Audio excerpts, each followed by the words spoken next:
அனைவருக்கும் வணக்கம். சற்று முன்பு தமிழக அரசு இன்று வெளியிட்டுள்ள 20 முக்கியமான அறிவிப்புகள் என்னென்ன என்பதை பற்றி தான் நம்ம இந்த வீடியோவில் டீட்டெயிலாக பார்க்க போகிறோம். ஸோ முடிந்த அளவுக்கு இந்த வீடியோவை ஸ்கிப் பண்ணாமல் முழுமையாக பாருங்கள். இந்த வீடியோக்குள்ளே போகிறதுக்கு முன்னாடி இந்த வீடியோக்கு ஒரு லைக் பட்டனை ப்ரெஸ் பண்ணிடுங்க.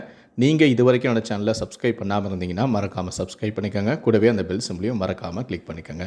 சரி, வாங்க இப்போ நாம் வீடியோக்குள்ளே போகலாம். முதல் அறிவிப்பு: தமிழ்நாட்டில் தொழில் நிறுவனங்கள், ஆலைகள், ஐடி நிறுவனங்களுக்கான மின் கட்டணம் 1 கிலோவாட்டுக்கு ₹7.25 ₹7.50 உயர்த்தப்பட்டுள்ளது.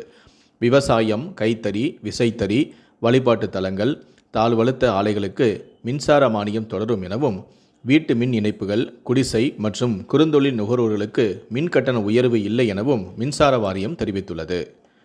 இரண்டாவது அறிவிப்பு: அரசு ஊழியர்களுக்கான திருமண முன்பணத்தை உயர்த்தி அரசாணை வெளியிடப்பட்டுள்ளது. அரசு ஊழியர்களுக்கு திருமண முன்பணமானது 5 லட்சமாக உயர்த்தப்பட்டு அறிவிப்பும் வெளியாகியுள்ளது. முன்னதாக பெண் ஊழியர்களுக்கு 10,000ம், ஆண் ஊழியர்களுக்கு 6,000ம் வழங்கப்பட்டது. மூன்றாவது அறிவிப்பு: எண்ணெய் சந்தைப்படுத்தல் நிறுவனங்கள் ஜூலை 1ஆம் தேதி முதல் 19 கிலோ வணிக எல்பிஜி சிலிண்டரின் விலையை ₹57.50 குறைத்துள்ளது.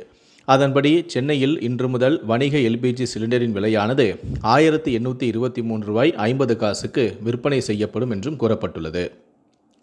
நான்காவது அறிவிப்பு: திருவாரூர் மாவட்டத்தில் ஜூலை 9, 10ஆம் தேதிகளில் முதலமைச்சரான மு.க. ஸ்டாலின் சுற்றுப்பயணம் மேற்கொள்கிறார் என்று அமைச்சரான கே.என். நேரு தகவல் தெரிவித்திருக்கிறார். சுற்றுப்பயணத்தின் போது நலத்திட்ட உதவிகளை வழங்கி புதிய கட்டடங்களையும் முதலமைச்சரான மு.க. ஸ்டாலின் திறந்து வைக்கிறார். ஐந்தாவது அறிவிப்பு: தமிழ்நாட்டை உலுக்கிய அஜித்குமார் மரணம் லாக்அப் டெத் கிடையாது. அதை சாத்தான்குளம் சம்பவத்தோடு ஒப்பிட முடியாது என அமைச்சரான ரகுபதி தெரிவித்திருக்கிறார். மேலும் அஜித்குமாரின் மரண வழக்கில் சம்பந்தப்பட்டவர்கள் மீது நடவடிக்கை எடுக்கப்படும் எனவும் கூறியிருக்கிறார். யாரையும் காப்பாற்ற வேண்டிய அவசியம் அரசுக்கு இல்லை என்றும், அஜித்தின் மரண வழக்கிலும் தவறு செய்தவர்கள் தண்டனை பெற்று தரப்படும் என்றும் அமைச்சரான ரகுபதி தெரிவித்திருக்கிறார். ஆறாவது அறிவிப்பு: தமிழ்நாடு அரசின் UPSC முதன்மை தேர்வுக்கான ஊக்கத்தொகை திட்டத்திற்கான விண்ணப்பங்கள் சமர்ப்பிப்பதற்கான காலக்கெடு வரும் 13ஆம் தேதி வரை நீடிப்பு செய்து தமிழ்நாடு அரசு அறிவித்துள்ளது. ஏழாவது அறிவிப்பு: திருநெல்வேலி நெல்லையப்பர் கோவில் தேரோட்டத்தை ஒட்டி ஜூலை 8ஆம் தேதி உள்ளூர் விடுமுறை அறிவிக்கப்பட்டுள்ளது. உள்ளூர் விடுமுறையை ஈடு செய்யும் வகையில் ஜூலை 19ஆம் தேதி வேலை நாளாக மாவட்ட ஆட்சியரான சுகுமார் அறிவித்திருக்கிறார். எட்டாவது அறிவிப்பு: அஜித்குமாரின் உடலில் 44 இடங்களில் காயங்கள் உள்ளதாக பிரேத பரிசோதனை அறிக்கையில் தகவல்கள் வெளியாகியுள்ளன. சாதாரண கொலை வழக்கு போல இது இல்லை எனவும், அடித்து கொலை செய்யப்பட்டுள்ளார் எனவும் பிரேத பரிசோதனை அறிக்கை அதிர்ச்சியாக உள்ளது எனவும் உயர்நீதிமன்ற மதுரை கிளை நீதிபதிகள் தெரிவித்துள்ளனர். உடலில் ஒவ்வொரு பாகம் விடாமல் இளைஞரான அஜித்குமார் தாக்கப்பட்டு உள்ளார் எனவும் நீதிபதிகள் தங்களுடைய வேதனையும் தெரிவித்துள்ளனர். நீதிமன்ற உத்தரவை அடுத்து அஜித்குமாரின் பிரேத பரிசோதனை அறிக்கையை டீன் தாக்கலும் செய்தார். மடப்புரம் இளைஞரான அஜித்குமார் மரண வழக்கில் திருப்புவனம் மஜிஸ்ட்ரேட், மதுரை அரசு மருத்துவமனையின் டீன் ஆஜரானார்கள். இந்த நிலையில்தான் இளைஞரான அஜித்குமாரின் மரண வழக்கை CBIக்கு மாற்ற எந்த ஆட்சேபனையும் இல்லை என உயர்நீதிமன்ற மதுரை கிளையில் தமிழக அரசும் தெரிவித்துள்ளது. ஏழாவது அறிவிப்பு: கொடைக்கானல் மலைப்பகுதியில் இன்று முதல் பொக்லைன் இயந்திரங்களுக்கு தடை விதிக்கப்பட்டுள்ளது. இன்று முதல் கனரக வாகனத்தை இயக்குபவர்கள் மீது குற்றவியல் நடவடிக்கை எடுக்கப்படும் எனவும் எச்சரிக்கை விடப்பட்டுள்ளது. மிகவும் அத்தியாவசிய பணிகளுக்கு JCB இயந்திரம் தேவைப்பட்டால் மாவட்ட நிர்வாகத்திடம் அனுமதி பெற்று எடுத்து வரலாம் எனவும் அறிவுறுத்தப்பட்டுள்ளது. 10வது அறிவிப்பு: குரூப் 4 பணியில் வனக்காவலர் உள்ளிட்ட பதவிகளுக்கு வரும் 7ஆம் தேதி சான்றிதழ் சரிபார்ப்பு. TNPSC அறிவிப்பு: மூலச்சான்றிதழ் சரிபார்ப்பிற்கு அழைக்கப்பட்ட தேர்வர்களின் பட்டியல் தேர்வாலய இணையதளத்தில் வெளியிடப்பட்டும் உள்ளது. TNPSC.gov.in என்ற இணையதளத்தில் வெளியிடப்பட்டுள்ளது. 11வது அறிவிப்பு: அனைத்து அரசு உதவி பெறும் பள்ளிகளிலும் காலை உணவு திட்டமானது ஜூலை 15ஆம் தேதி முதல் தொடங்க தமிழ்நாடு அரசு நடவடிக்கையை மேற்கொண்டுள்ளது. காமராஜர் பிறந்தநாளை முன்னிட்டு ஜூலை 15ஆம் தேதி முதல் நகர்ப்புறங்களில் உள்ள அரசு உதவி பெறும் பள்ளிகளில் காலை உணவு திட்டத்தை விரிவுபடுத்த தமிழ்நாடு அரசு திட்டமிட்டுள்ளது. மேலும் இந்த திட்டத்தை ஜூலை 15ஆம் தேதி முதல் விரிவுபடுத்த அரசு திட்டமிட்டு அதற்கான பணிகளையும் செய்து வருகிறது. 12வது அறிவிப்பு: விவசாயிகளுக்கான ஏற்றுமதி நடைமுறைகள் குறித்த 3 நாள் இலவச பயிற்சியானது வரும் 9/7/2025 முதல் 11/7/2025 தேதி வரை காலை 10 மணி முதல் மாலை 5 மணி வரை நடைபெற உள்ளது என தமிழ்நாடு அரசு அறிவிப்பொன்றை வெளியிட்டுள்ளது. இந்த பயிற்சி பற்றிய கூடுதல் விவரங்களை பெற விரும்புவோர் editn.in என்ற வலைத்தளத்தில் தெரிந்து கொள்ளலாம். 13வது அறிவிப்பு. தமிழ்நாடு வனச்சட்டத்தை திருத்தம் செய்வதற்கான சட்ட மசோதாவிற்கு ஆளுநரான RN ரவி ஒப்புதல் அளித்திருக்கிறார். தமிழ்நாடு அரசு அனுப்பிய மசோதாவுக்கு 5 மாதங்களுக்கு பிறகு ஆளுநர் ஒப்புதல் அளித்துள்ளார். 14வது அறிவிப்பு. சிவகங்கை மாவட்ட எஸ்பியான ஆஷிஷ் ராவத் காத்திருப்போர் பட்டியலுக்கு மாற்றம் செய்து தமிழக அரசு உத்தரவிட்டுள்ளது. ராமநாதபுரம் எஸ்பியான சந்தோஷுக்கு சிவகங்கை எஸ்பியாக கூடுதலான பொறுப்பும் வழங்கப்பட்டுள்ளது.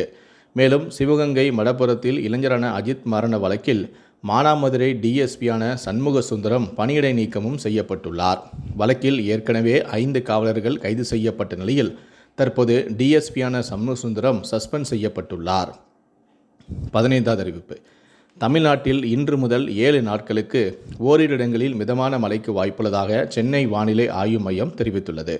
தமிழ்நாட்டில் 2 நாட்கள் அதிகபட்ச வெப்பநிலையானது 2 முதல் 3 டிகிரி செல்சியஸ் வரை அதிகரிக்கக்கூடும் எனவும், சென்னையில் 2 நாட்கள் ஓரிரு இடங்களில் லேசான முதல் மிதமான மழைக்கு வாய்ப்புள்ளது எனவும், சென்னையில் 100 டிகிரி ஃபாரன்ஹீட் வெயில் சுற்றரிக்கும் எனவும் தகவல்கள் தெரிவிக்கப்பட்டுள்ளது. 16வது அறிவிப்பு. விருதுநகரில் 1894 கோடியில் ஜவுளி பூங்கா அமைக்க ஒன்றிய அரசு ஒப்புதல் அளித்துள்ளது. புதிதாக அமைக்கப்படும் ஜவுளி பூங்கா மூலம் 1 லட்சம் வேலைவாய்ப்புகள் உருவாக்கப்படும் எனவும், ஜவுளி பூங்காவுக்காக 13 லட்சம் சதுர அடியில் கட்டுமான பணிகள் நடைபெற உள்ளது எனவும், 2026 செப்டம்பர் மாதத்திற்குள் கட்டுமான பணிகள் அனைத்தும் முடிக்கப்படும் எனவும், ஜவுளி பூங்காவில் பணியாற்ற உள்ள தொழிலாளர்களுக்காக 10,000 படுக்கை வசதிகள் கொண்ட விடுதிகள் அமைக்கப்படும் எனவும் அமைச்சர் கூறியிருக்கிறார். 17வது அறிவிப்பு. கலைஞர் மகளிர் உரிமைத் தொகைக்கு கூடுதலாக 3 தளர்வுகளை அறிவித்தது தமிழக அரசு. அதன்படி காலமுறை ஊதியம் பெற்று தற்போது ஓய்வூதியம் பெறுவோர் குடும்பங்களில் பெண்கள் விண்ணப்பிக்கலாம். அரசு துறைகளில் மானியம் பெற்று 4 சக்கர வாகனம் வைத்திருப்போர் குடும்பங்களை சேர்ந்த பெண்களும் விண்ணப்பிக்கலாம். தகுதியானவர்கள் மற்றும் விதவை ஓய்வூதியம் பெறுவோர் குடும்பங்களில் ஓய்வூதியதாரர் அல்லாத பெண்களும் விண்ணப்பிக்கலாம் என்று தெரிவிக்கப்பட்டுள்ளது. 18வது அறிவிப்பு. உள்ளாட்சி அமைப்புகளில் மாற்றுத்திறனாளிகள் நியமன பதவிக்கு விண்ணப்பிக்கலாம் என கூறப்பட்டுள்ளது. மாநகராட்சி நகராட்சிகளில் உறுப்பினர் நியமனத்திற்கு இன்னை முதல் விண்ணப்பிக்கலாம் என்றும், இன்று முதல் இதற்கான வேட்புமனு விநியோகம் செய்யப்படும் எனவும் கூறப்பட்டுள்ளது. இந்த tn.urban.tn.government.in என்ற இணையதளத்திலிருந்து பதிவிறக்கம் செய்து விண்ணப்பிக்கலாம். ஜூலை 17ஆம் தேதி வேட்புமனுக்களை சமர்ப்பிக்க கடைசி நாளாகும். 19வது அறிவிப்பு. IRCTCயுடன் ஆதார் எண்ணை இணைத்தோர் மட்டுமே தக்கல் டிக்கெட்டை முன்பதிவு செய்ய முடியும் என ரயில்வே அறிவித்துள்ளது. ஆதார் எண்ணை இணைக்காதவர்கள் கவுண்டர்கள் மூலமாக மட்டுமே தக்கல் டிக்கெட்டை முன்பதிவு செய்ய முடியும் எனவும், ஆன்லைன் தக்கல் டிக்கெட் முன்பதிவுகளில் வெளிப்படைத்தன்மையை கொண்டுவர ரயில்வே இந்த புதிய நடவடிக்கையை மேற்கொண்டுள்ளது. கடைசியாக 20வது அறிவிப்பு. ரயில் புறப்படுவதற்கு முன் 4 மணி நேரத்திற்கு பதிலாக 8 மணி நேரத்திற்கு முன்பே முன்பதிவு இறுதி பட்டியல் வெளியிடப்பட இருக்கிறது. பயணிகளின் கடைசி நேர நெருக்கடியை தவிர்க்க இந்த நடைமுறை பின்பற்ற இருக்கிறது.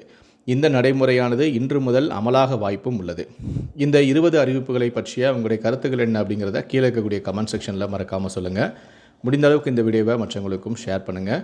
மேலும் இது போன்ற பல வீடியோக்களை நீங்கள் பார்க்கணும் அப்படின்னு நினச்சிங்கன்னா மறக்காமல் என்ன சேனலை சப்ஸ்கிரைப் பண்ணுங்கள். கூடவே அந்த பெல் சிம்பிளையும் மறக்காமல் கிளிக் பண்ணுங்கள். நன்றி, வணக்கம்.